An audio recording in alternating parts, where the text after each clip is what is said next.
Albete es integrante del Instituto de Estudios de Consumo Masivo. ¿Cómo le va, Miguel? Buen día. ¿Qué tal, Cafarra? ¿Cómo le va? Buenos días. Usted ha sido, ha discutido mucho estos temas, ¿no? Públicamente ha participado del debate. ¿Por qué no hay una reacción social en la gente en la calle sobre este tema?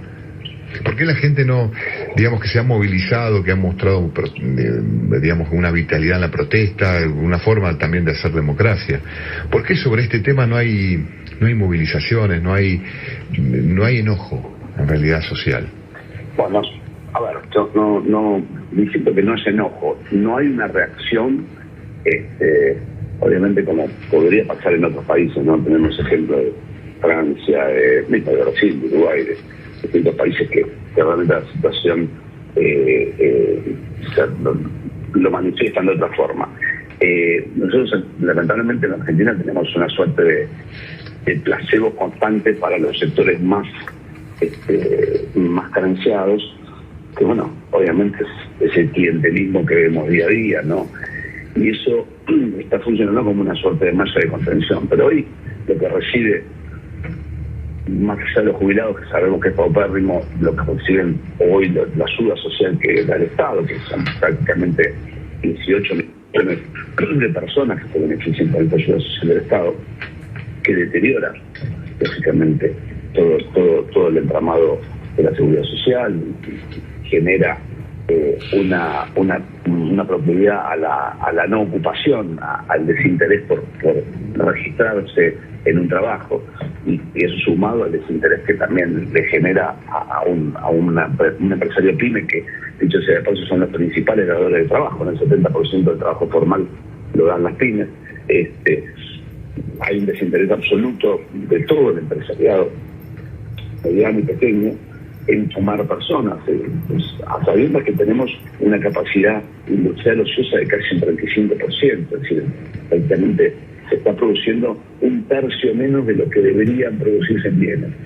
Y eso obviamente, ante la expansión de la base monetaria, ante la situación donde tenemos prácticamente el triple del circulante en función de lo que deberíamos tener, obviamente genera una inflación muy alta, y esto afecta sin lugar a dudas a los segmentos más vulnerables, a todo el mundo en general, a todos los niveles socioeconómicos, pero en particular a los sectores más vulnerables. Uh-huh. Y la dialéctica del gobierno la vemos desde el punto de vista caso de Precio Justo, ¿no? Precio Justo es un programa que se desarrolla en algo más de 6.000 puntos de venta, que son las grandes cadenas y cadenas del interior,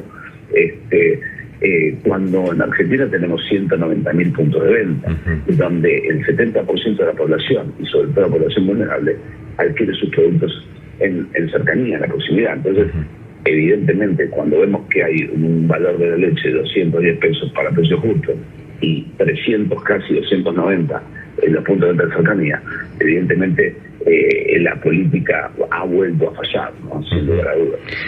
Sí, yo insisto, hay una reacción, con el malestar, el no malestar. No hay un malestar, o sea, la gente va resignada, casi como van los caballos a los latigazos en los carrillos de ciruja, transitando los supermercados sin ningún tipo de queja. O sea, hoy ya no sabemos cuánto sale un litro de leche, no sabemos cuánto sale una docena de huevos, ya no sabemos cuánto sale un kilo de tomate, un paquete de galletitas, cosas de productos de almacén básico, y hay una anestesia social muy grande con respecto a esto.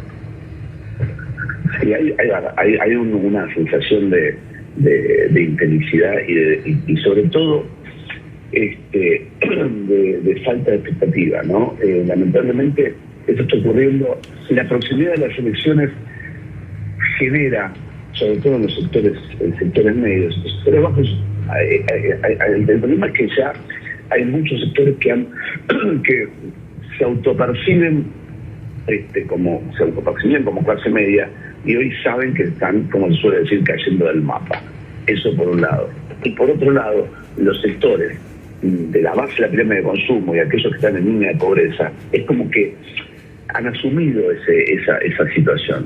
Y justamente lo que vemos, prácticamente entre 8 de cada 10 consultados, una desesperanza que no se veía desde hace más de 20 años, ¿no? Nosotros este tipo de estudios los hacemos sistemáticamente y los índices de lo que se conoce como satisfacción, esos índices de satisfacción y de insatisfacción, desde el 2001-2002 no lo vemos como ahora, más allá de la situación económica y inflacionaria, ¿no? Que hoy encontramos situaciones mucho más complejas porque obviamente en el 2002, después de la crisis de diciembre del 2001, pasados estos 5 presidentes y demás, hubo por lo menos un norte y se tomaron medidas de shock que fueron determinantes. Hoy, lamentablemente, lo que se ve y lo que se percibe, lo que percibimos todos, es una falta de conducción y muchas políticas paralelas que pues, se contradicen entre sí, proveniendo del mismo gobierno, ¿no?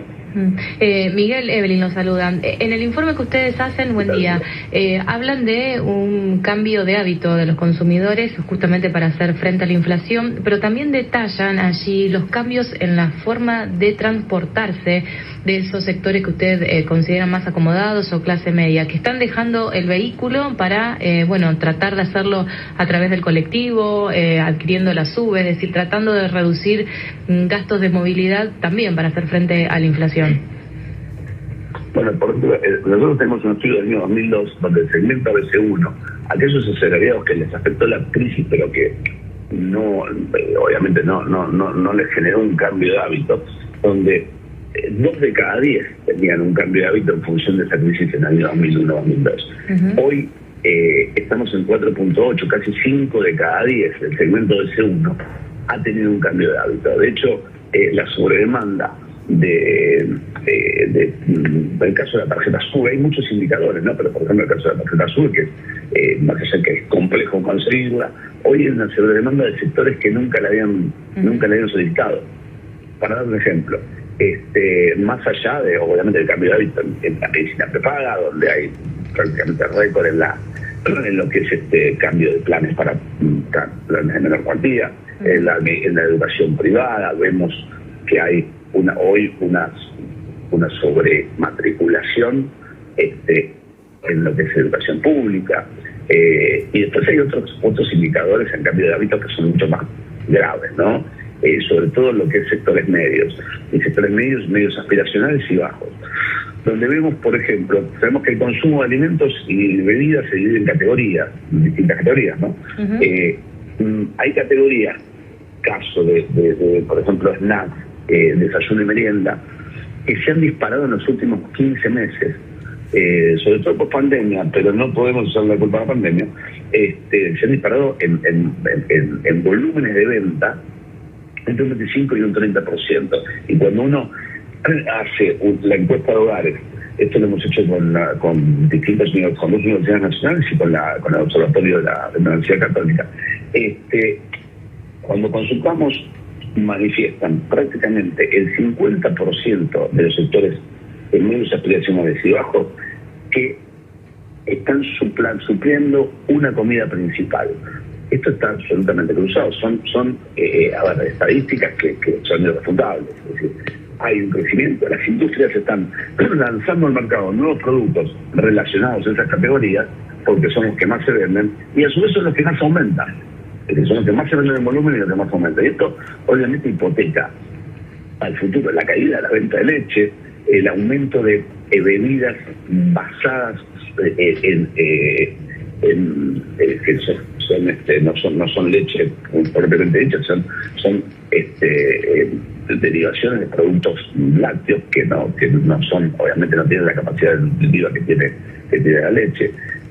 La referencia que es histórica, que más se comercializa siempre es la leche fluida del taller, ha tenido una caída muy fuerte, que esto a la larga repercute, obviamente, en la alimentación, sobre todo de los más chicos, que por ende a mediano plazo en su capacidad cognitiva, esto conlleva la capacidad cognitiva de deserción escolar, la deserción escolar, la precarización del trabajo, la precarización del trabajo a problemas sociales derivan en drogas, en seguridad y demás, pero en lo inmediato en lo que es la salud pública, ¿no? Entonces, el problema es, creo que la dirigencia que tenemos no tiene una mirada holística, no tiene una mirada 360 de todo el problema, y estamos hipotecando generaciones a futuro, que es obviamente un gran recurso, el principal recurso del país, que es el recurso humano, y lamentablemente es una falencia de la dirigencia, ¿no? Sea cual sea el partido. Además, buen día, le quería consultar, además de estos cambios de hábito, algunos bastante ya preocupantes, que dijo recién, digamos, de se están supliendo algunas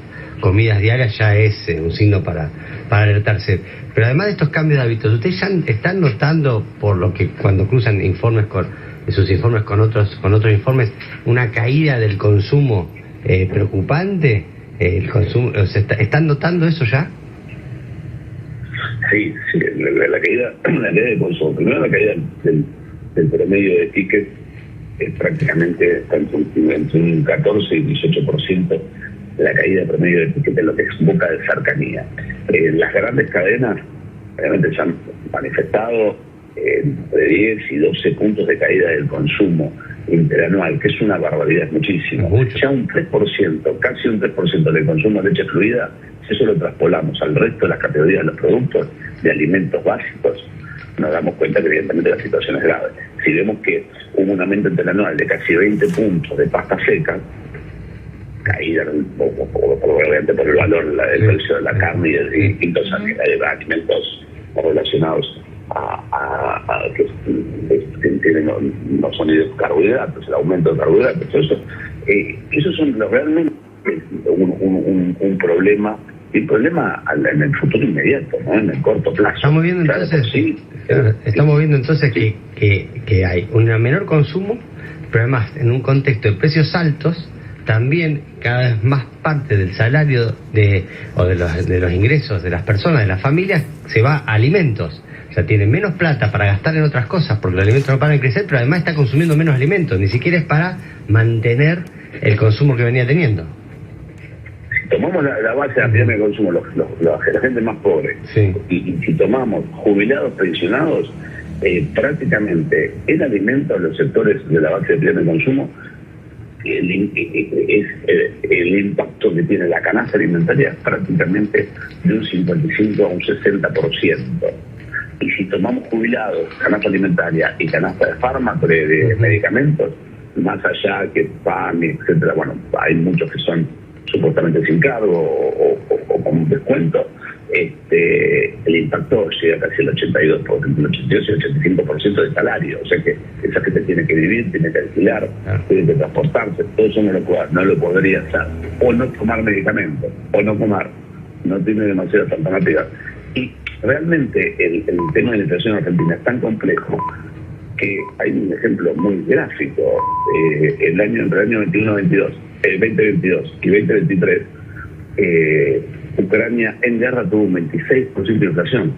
Nosotros tuvimos un 108%. Entonces, evidentemente algo estamos haciendo mal, ¿no? Y pero está claro que el gobierno hace mal, ¿no? Está clarísimo. Y eso que no tuvimos tenemos otro tipo de guerra, ¿no? Pero la maquinita funcionando y metiéndole plata en el bolsillo a gente que no se, digamos... En un contexto, no tenés que ir a Ucrania, en un contexto donde Chile, Uruguay, Brasil, países que tienen estas cifras de inflación que nosotros mensuales casi en términos anuales. Pero está claro el error que digamos, ¿por qué pasa esto? Está claro, es el costo de tener un sector muy grande de la población que no pertenece al sistema productivo y que los productos de almacén se los entregan en la puerta de su casa casi, ¿no? Y esto es una sobreemisión, ¿no? Sí. Usted tiene, si nosotros tenemos 2 manzanas y un billete de 1.000 pesos, bueno, es un ejemplo muy gráfico y muy pero básico. El dinero ya no tiene valor. Cada manzana sale 500 pesos. Ahora, si tenemos 2 billetes, cada manzana vale 1.000 pesos, y tenemos 4 billetes, cada manzana vale 2.000 pesos. Entonces, está claro. Fundamentalmente el gran problema es el desintensivo, la falta de incentivo que hay en lo que es la producción. No se están produciendo bienes y servicios, y para menor cantidad incluso de bienes y servicios, porque no hay insumos, no se pueden importar muchos insumos, y hay sectores como la automotriz, industria de alimentación, que Argentina reexporta, es decir, importa insumos y reexporta bienes. No se están importando y es como pegarse un tiro en el pie, básicamente, ¿no? Como suele decir. Lamentablemente es un tema que si no se toman políticas de Estado de fondo y hay una reforma tanto fiscal y tributaria, sobre todo para los sectores pymes, para incentivarlos, y una reforma que se flexibilice la forma de contratación y que un empleado no signifique un juicio en potencia. No hablamos de precarización, pero sí de flexibilizar. Nosotros tenemos más de 300.000 de la Confederación de Comercio y Servicios. Hay más de 300.000 pymes que estarían en condiciones, con reglas claras, de tomar hasta 2 empleados. Entonces, realmente, más allá que, vuelvo a repetir, hay un tema de formación de precios que el principal responsablemente es el Estado. Cuando uno compra una bebida, come un kilo de azúcar o yerba, lo que fuera, está comiendo y tomando entre un 40 y un 50% de impuestos. Cuando cargan hasta más de un 55% de impuestos. Entonces, todo eso, a veces el Estado habla de los formadores de precios, pero el Estado, a través de los impuestos y de las tasas municipales y de impuestos provinciales y muchos de esos impuestos distorsidos, es el principal formador el principal formador de precios. No quiero quitar responsabilidad de las grandes industrias, de pymes también, y de las cadenas de comercialización, que también son formadores o deformadores de precios, como queramos verlo, pero comprendamos que el Estado tiene una responsabilidad muy grande. Gracias, Calvete.